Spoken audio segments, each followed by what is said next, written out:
السلام علیکم ورحمۃ اللہ وبرکاتہ۔ دوستو، آج آپ کے لیے ایک قرآنی وظیفہ لے کے آیا ہوں ان دوستوں کے لیے جن کے سر میں بعض اوقات درد ہو جاتا ہے، تو وہ انشاءاللہ اس وظیفے کو کریں۔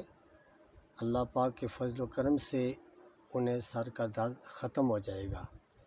آپ نے بسم اللہ الرحمن الرحیم باوضو حالت میں اول آخر درود پاک پڑھنا ہے، اور جس شخص کے سر میں درد ہو رہا ہے اسے 3 مرتبہ دم کرنی ہے، تو انشاءاللہ آپ کے سر میں جو درد ہو رہا ہے وہ ختم ہو جائے گا۔ اور دوسرا طریقہ اس کا یہ ہے کہ آپ ایک کاغذ پر تسمیہ پوری لکھ کر اسے صاف کپڑے میں باندھ دیں اور سر کے اوپر لگائیں، تو انشاءاللہ اس سے بھی سر کا درد ختم ہو جائے گا۔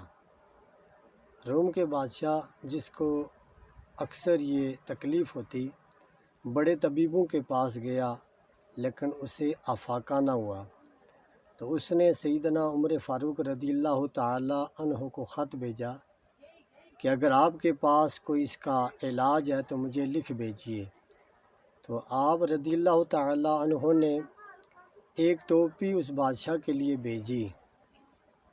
جب وہ ٹوپی پہنتا تو سر کا درد ختم ہو جاتا، اور جب اتار دیتا تو پھر دوبارہ شروع ہو جاتا۔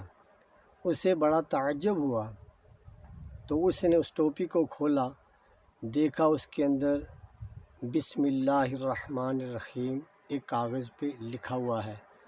تو یہ وظیفہ صدقہ جاریہ سمجھ کر آگے دوستوں تک شیئر کریں تاکہ آپ دوستوں کو بھی اس کا ثواب ملے۔